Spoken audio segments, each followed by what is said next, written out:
evening and welcome to the evening news for today, Wednesday, November 9, 2022. I am Jemima Holmes. Thank you for tuning in. Now let's take a look at some of the lead stories tonight. Opposition MP condemned for blocking PARAG from meeting BELLADRUM residents. GECOM'S security chief says he rejected orders to clear out ASHMIN'S building. Then came bomb scare. 21-year-old driver dies in accident after overtaking 3 vehicles. Drivers urged to be more courteous as 60% of road deaths are pedestrians. And Guyana to strengthen diplomatic ties with Japan, Romania. Now for the news in detail. Opposition Member of Parliament Viceroy Jordan has been facing backlash for allegedly blocking Minister of Public Service Sonia PARAG from meeting with residents of BELLADRUM Region 5 as part of a follow-up visit. But as we hear in our lead story tonight, the opposition parliamentarian is disputing the allegations leveled against him. Here are the details. In an interview with this newscast, Minister of Public Service Sonia PARAG relayed that she was attempting to meet with BELLADRUM residents on Tuesday when her colleague on the other side of the House, Viceroy Jordan, confronted her. What followed next, according to PARAG, is that Jordan made efforts to prevent her from entering the Community Development Council building to see the residents. About 3 weeks ago, the President would have held a public outreach in BELLADRUM and in Cotton Tree in Region 5, and while we were there in BELLADRUM, he announced that I would be in the community working.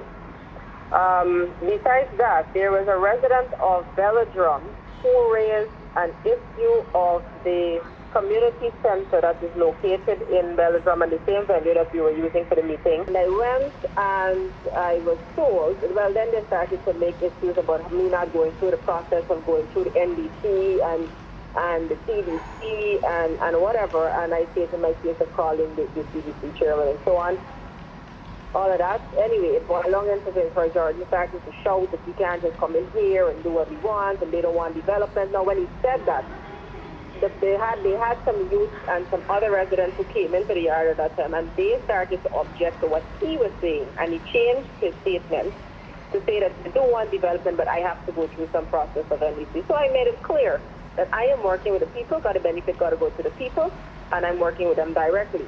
PARAG noted that after being repeatedly refused access to the building to meet with the residents, she eventually left. The issue is that it was quite hostile. It was a quite hostile environment. The door was never open for me to check. I was forced to leave because they were not going to open the door for me to do any kind of an assessment. And then he put out some response last night. So Leroy Smith's article to say that I was there to open a party office and I had some other meeting going on and residents were objecting to me being there. Nothing of the sort happened. My only intention in that community and my presence in that community is the development of the residents and the community at large. Among those who have condemned the incident is the People's Progressive Party Civic. In a statement, they noted that PARAG's visit was due to a request from the residents themselves for the government to arrange skills training, scholarships, and other forms of assistance for them. PARAG's colleagues in Parliament, Public Works Minister Juan Edgell and Minister within the Prime Minister's office Kwame McCoy, also condemned the altercation. While this newscast was unable to make contact with Jordan, he did release a video in which he disputed the reports and claimed that the minister's visit was for political purposes. We have never refused, and I have never refused, any development from the government for the people of El Dorado Village. We welcome any development because the people of Guyana are hard or working taxpayers. And so when you come to our communities to say that you will build a road or you will put a library in place, you don't need we cannot stop you from doing that. It is your duty to force it of all, do it for the community.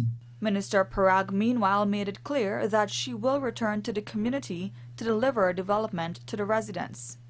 As the Commission of Inquiry into the 2020 elections fiasco continues, GECOM'S head of security at the time has testified that he rejected orders to clear out the Region 4 Command Center and subsequently resigned after he realized that nefarious efforts were afoot. Gerald Bryan joins us to report that the security chief related that efforts were being made to clear out the ASHMIN'S building, and when he refused to do so, the bomb threat hoax came. Here is that story. Taking the stand on Wednesday was Ronald Stewart, who was in charge of security for GECOM during the 2020 elections fiasco. It has previously been recounted that senior officials in GECOM and the police tried to have ASHMIN'S building, where the Region 4 tabulation was taking place, cleared due to a supposed bomb threat. However, Stewart told the COI that GECOM officials had asked him to clear ASHMIN'S building even before that.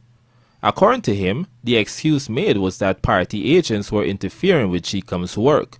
Based on his observations, however, this did not seem to be the case. What, if anything, did Ms. Myers say to you?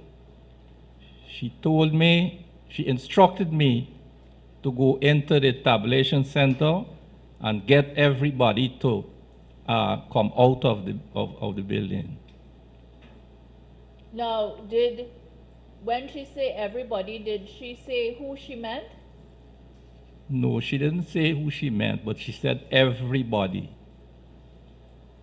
And did she give you a reason for that? Yeah, she said that they were interfering with the work of the returning officer, Mr. Mingo.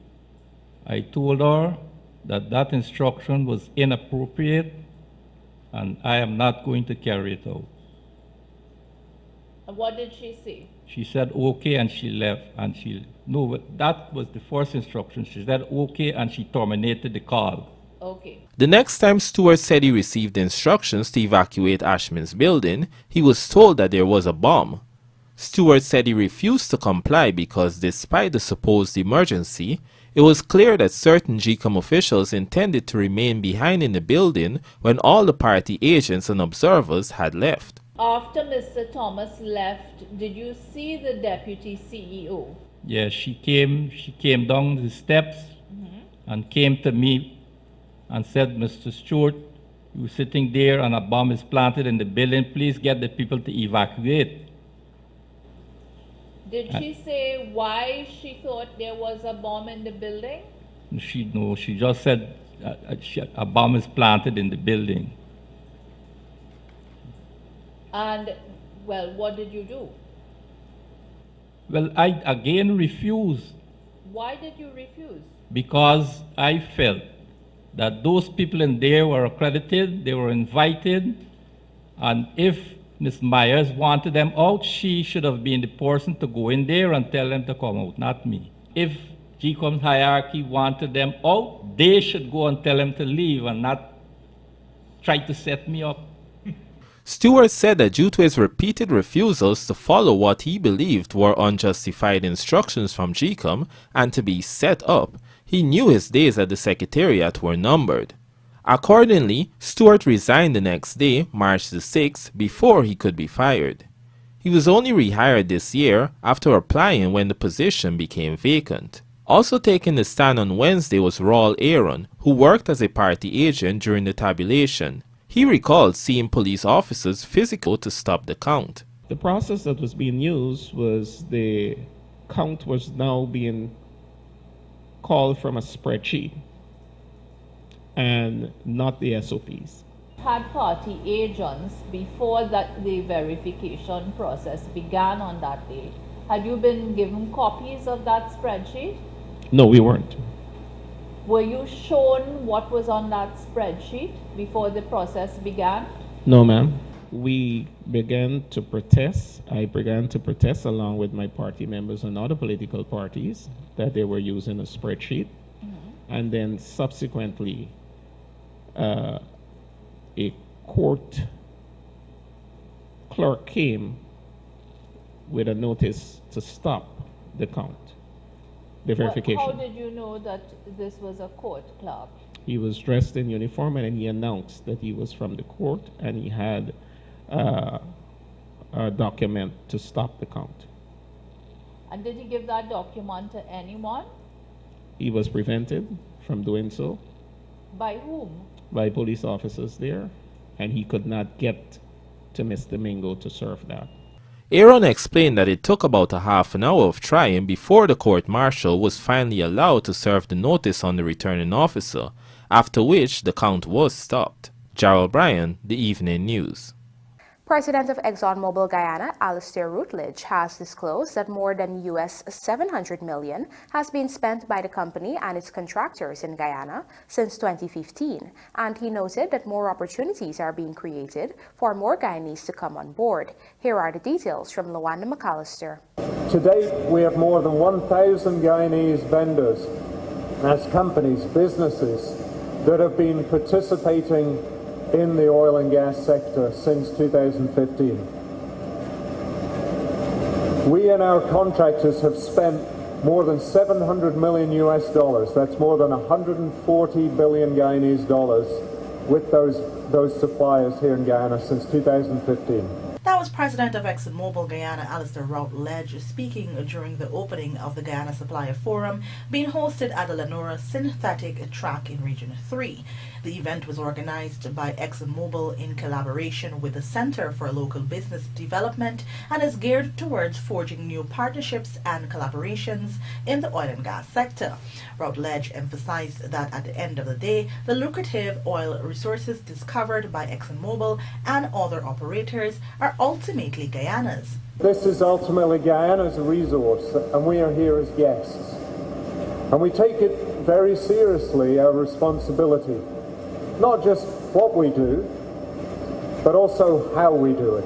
Our mission is to ensure that we build a sustainable, prosperous future for the people of Guyana. According to him, ExxonMobil is happy to support initiatives that will see the development of the country and the upliftment of the lives of Guyanese. In fact, he pointed to two major projects that will change the landscape of Region 3 and ultimately the country: the gas-to-energy project and the Verdant Hope port development. We are completely committed to this being a sustainable, prosperous development for the country of Guyana, developing Guyana's natural resource for the benefit of all the people of the country. Lawanda McAllister reporting for the Evening News.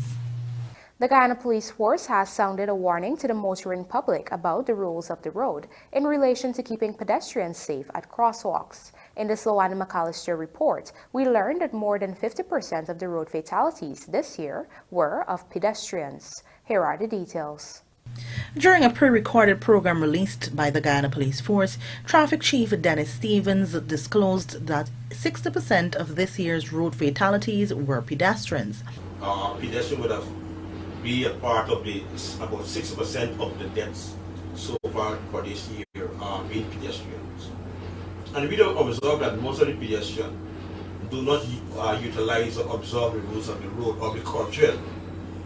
The curb drill would have mentioned that if a pedestrian would like to cross, first use the designated pedestrian crossing. Even to that, they look right, they look left, look right again, and if the road is clear, then walk quickly across the pedestrian crossing. He warned that according to the laws of Guyana, vehicles must stop when a pedestrian is crossing a roadway at a marked or unmarked crosswalk. The traffic chief explained a pedestrian is considered to be crossing when any part or extension of the body moves into the roadway. Even though you are the pedestrian crossing, there's offense that indicates under the regulation 189.7 speak that if a pedestrian places themselves at the pedestrian crossing, the driver proceed must stop and facilitate that pedestrian. And if they fail to do so, an offense occurred of crossing. He said in the case where there's no zebra crossing, the pedestrian must observe the curb drill by looking at both sides of the road before crossing. The pedestrian also must use the designated pavement, sidewalk, and if there's a high pass where it's available.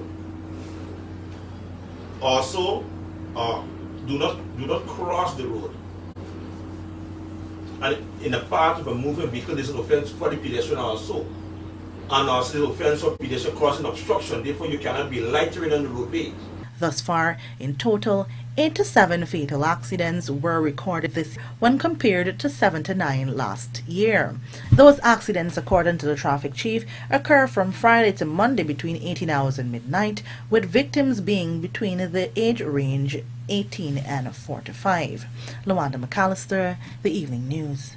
We now tell you that a 21-year-old man has succumbed to injuries he received in an accident that occurred on Saturday morning along the number 75 public road, Quarantine. Aftar Wazid Ali of Scottsburg Village, Quarantine, succumbed to his injuries at around 13:30 hours on Monday while being a patient at the Georgetown Public Hospital. Police reports are that Wazid Ali was driving motorcar PWW 5659, proceeding north along the western drive lane of number 75 Village at a fast rate of speed. The motorcar allegedly overtook 3 vehicles before Wazid Ali lost control of the vehicle and it collided head-on with motorcar PPP 8156, which was proceeding south along the eastern drive lane of the road. As a result of the collision, both drivers received injuries and were each picked up in a conscious condition by public-spirited citizens and taken to the Skeldon Public Hospital. They were both attended to by a doctor on duty and were later transferred to the New Amsterdam Public Hospital, where they were admitted as patients. Wazid Ali, who suffered injuries to his chest and other parts of his body, was later transferred to the Georgetown Hospital, where he eventually died. Coming up, Norton got it wrong on list of electors for LGE, says Teixeira, and Guyana Suriname to soon meet on matters including fishing license impasse. Do stay with us. More news ahead.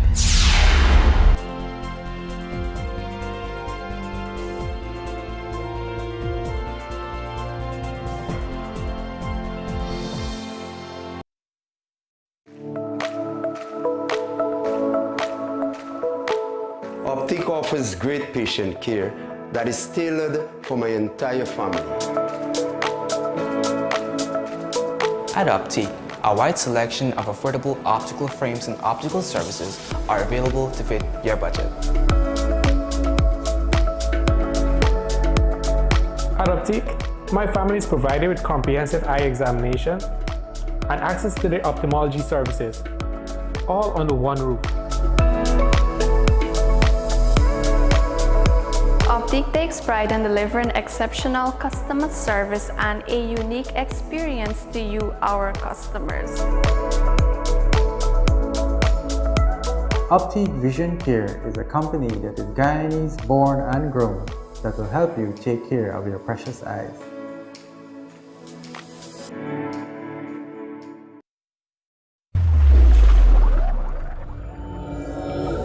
Superbet, com certeza a sua melhor escolha. Com mais de 200 jogos online com Superbet, você aposta para ganhar. Cadastre-se hoje, tá esperando o quê? Basta acessar o www.superbet.gy, clicar em registrar e você já está apto a participar. Lembrando que o Superbet não é recomendado para menores de 18 anos.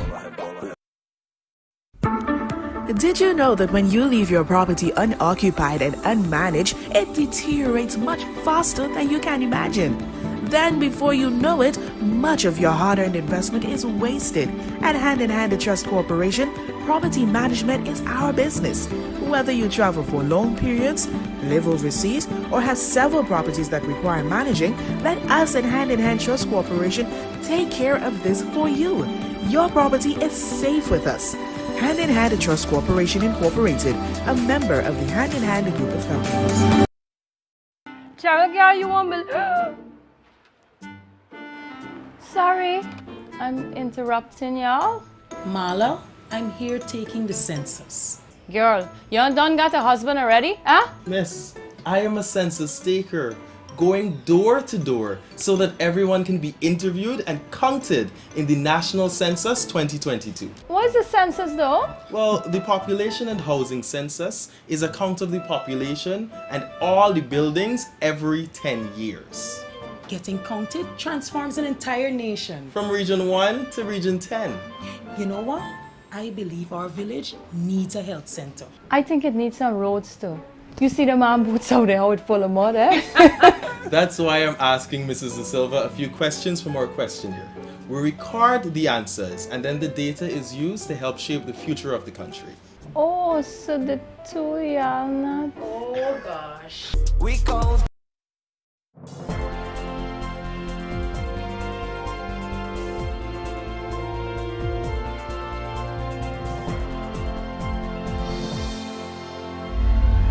Welcome back. You're watching the Evening News. Attorney General Anil Nandlal has posited that the Partnership for National Unity, Alliance for Change opposition wants to disenfranchise scores of overseas-based Guyanese by removing their constitutional right to vote and be registered in Guyana. Vanu Manikchand tells us more.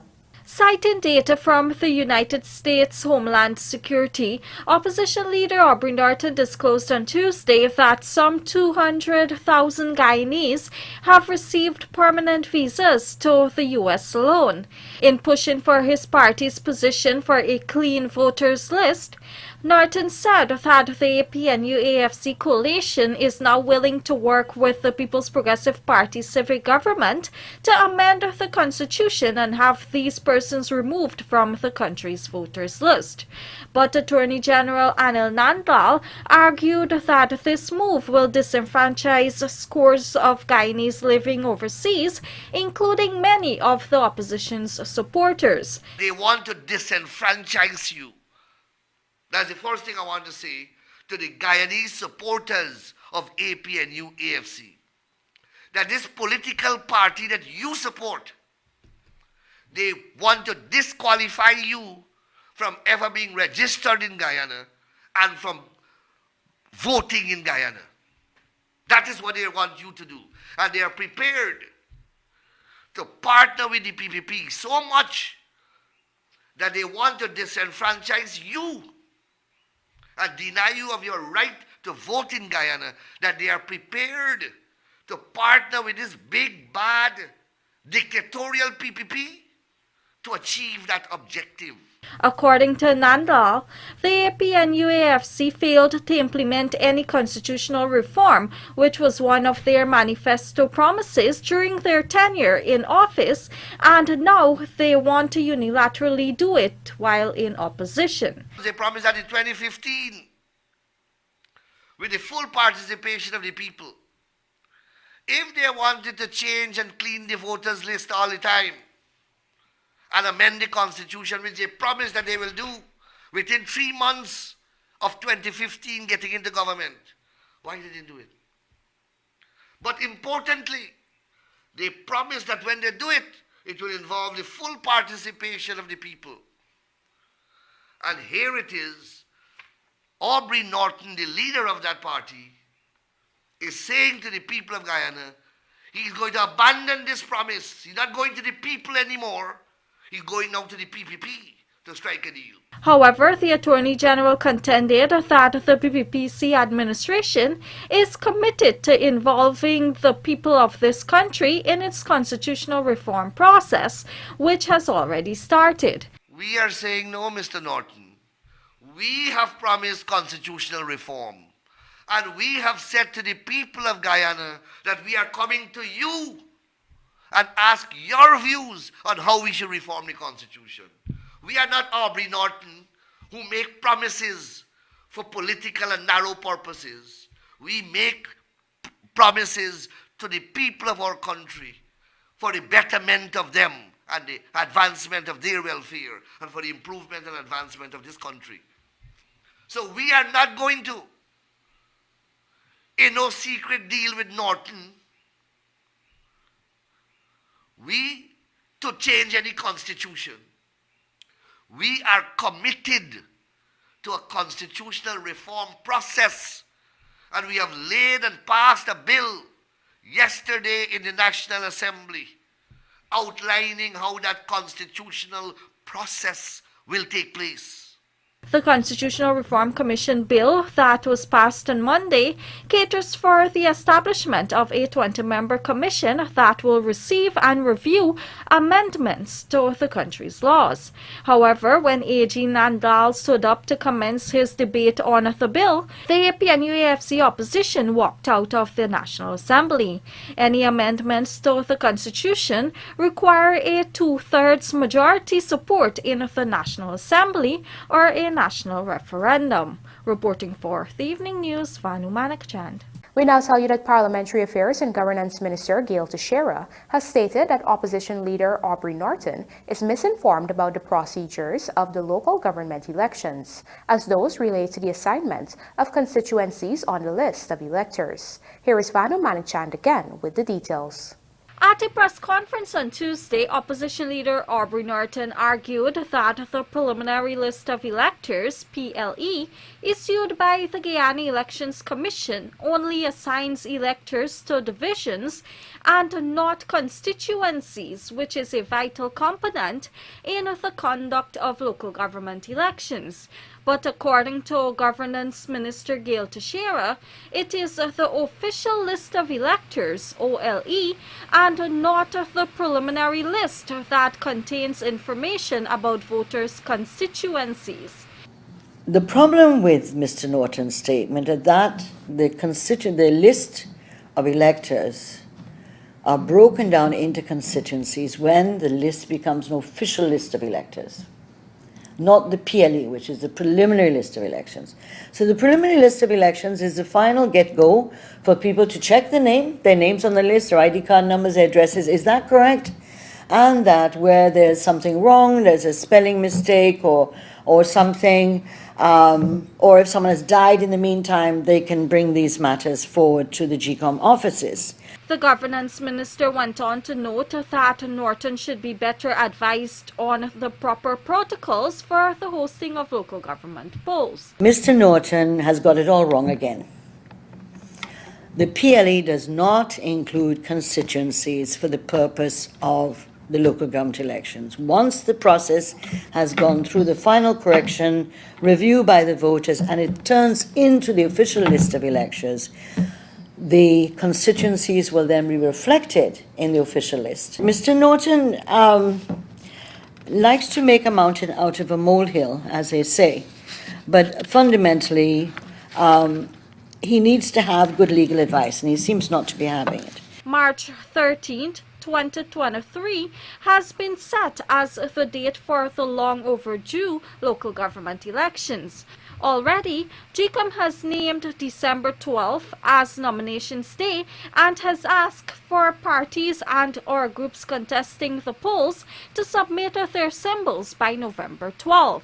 Reporting for the Evening News, Vanu Manakchand.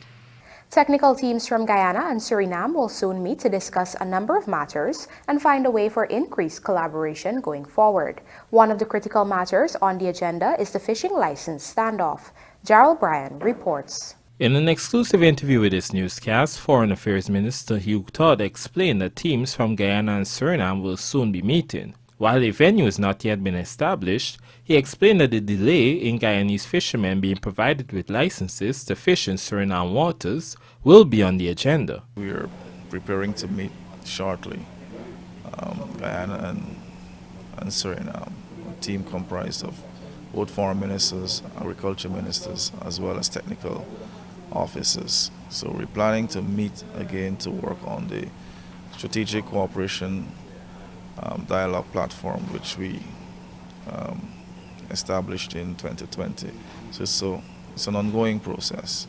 We're still working on that. And the fishing license is just one agenda item on that comprehensive agreement. So it's a work in progress. So I don't want us to be distracted by the fishing license because that's just one component, which of course is of importance to us. According to the foreign minister, the matter must be resolved in a mutually beneficial and timely manner. He explained that while the meeting is a scheduled one, there have been competing issues that have been engaging the attention of his ministry. Both the foreign minister and agriculture minister in Suriname, they're very cognizant of the fact that this is a very important matter. We've also reiterated the fact that we have to have it resolved to bring a speedy resolution to it, because it's been lingering for too long, and we have citizens who are affected. Despite promises by Suriname at the bilateral level to issue licenses to Guyanese fishermen to operate in their waters, this has not materialized. In fact, licenses were supposed to have been issued since 2021. Suriname, for its part, has urged Guyana to await the diplomatic channels. Gerald Bryan, The Evening News. With COVID-19 testing and vaccination having slowed down, Health Minister Dr. Frank Anthony is reminding that the pandemic is not over and that there are still worrying variants in circulation. Find out more in this report. Local authorities are monitoring 20 cases of the novel coronavirus countrywide, 4 of which were diagnosed within the last 24 hours. Of this, there is only 1 person hospitalized at the infectious diseases facility. Health Minister Dr. Frank Anthony has lamented the slowdown in COVID testing and vaccination, especially with regards to booster doses. For the adult population, 447,915 persons took a first dose, while 347,915 have 2 jabs. For the 12 to 17 age category, 35,967 received the first dose and 26,442 received 2 jabs. For the 5 to 11 cohort, 9,352 received a single dose, while 5,576 received 2 shots. Booster doses stand at 75,765. The health minister is urging persons to take precautions as there are still many variants in circulation. For example, in the United States, you have several new variants, offspring of the Omicron, that are circulating. So right now they have a BA.5 variant that is circulating, and that accounts for about 50% of the cases that they have in the States. They also have a BQ1 and a BQ1.1. That's about 13%, 12 to 13% of the cases. They also have a BA4.6. This is a new emerging variant. And there are several other variants that are in smaller percentages, which include BF7, BA5.26, BA2.7. And there is one that is being monitored because this one can cause a lot of severe clinical presentation, and that's called XBB.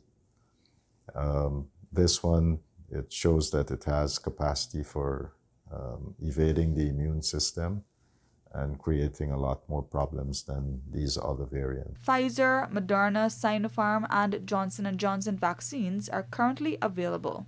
The Guyana government will be looking to further enhance its bilateral relations with its counterparts in Japan and Romania following the accreditation of new diplomats from those 2 countries. President Dr. Irfan Ali earlier today accepted letters of credence from the new Japanese ambassador to Guyana and the new Romanian ambassador to Guyana at the office of the president in Georgetown. Guyana and Japan established diplomatic relations in June 1967. Back in 2018, the 2 countries signed a U.S. $16.5 million grant for the improvement of the local power system and to support renewable energy projects in Guyana. One such project was the installation of a 400-kilowatt solar power generation plant at the CARICOM Secretariat, which was handed over to the regional body in January this year. Additionally, the Japanese government last September assisted Guyana with a $205.8 million grant towards the fight against COVID-19, specifically to purchase much-needed equipment for the health sector. Meanwhile, Guyana and Romania established diplomatic ties in June 1973, and Guyana has since benefited from technical cooperation, specifically in the areas of medicine and mechanical engineering. In fact, as recent as August, Guyana Defense Force Lieutenant Terence Dipina departed for Romania on a scholarship to pursue a master's degree in electrical engineering at the Politehnica University of Bucharest. And now for a look at the bridge reports. The Demerara Harbor Bridge will be closed to vehicular traffic on Thursday, November 10, 2022 at 4 hours 15 for a period of 1 hour. Meanwhile, the Berbice River Bridge is expected to be closed on Thursday, November 10, 2022 at 5 hours 10 for a period of 1.5 hours. President Ali congratulates Chandrapal on induction into ICC Hall of Fame and Matthews eager to lead West Indies against England women. Details of these stories in the Sportcast, sponsored by MacCorp, coming up on the other side of the break.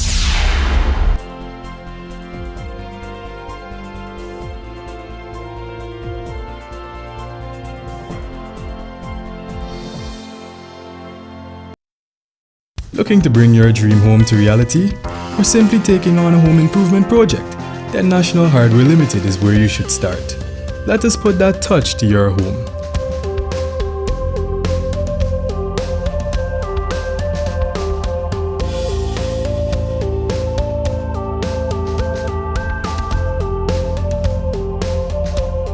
Choose from over 1,000 Berger Paint original hues for any surface.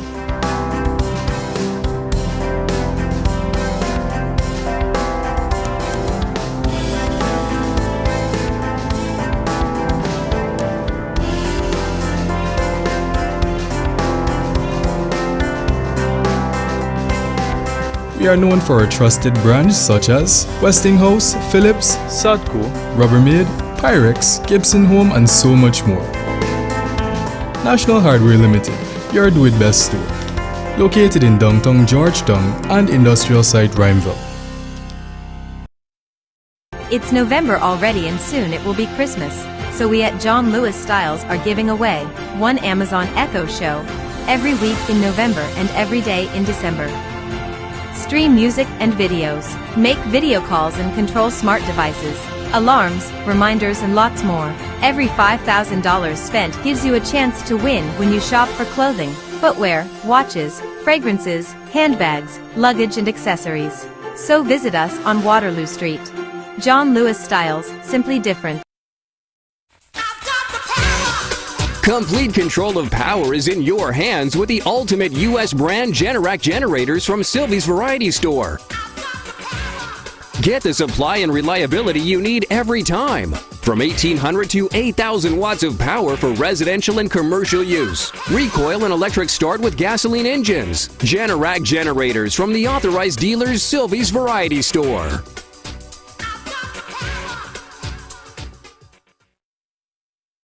Cheryl, girl, you want me? Sorry, I'm interrupting y'all. Marla, I'm here taking the census. Girl, you done got a husband already, huh? Miss, I am a census taker, going door to door so that everyone can be interviewed and counted in the National Census 2022. What is the census though? Well, the Population and Housing Census is a count of the population and all the buildings every 10 years.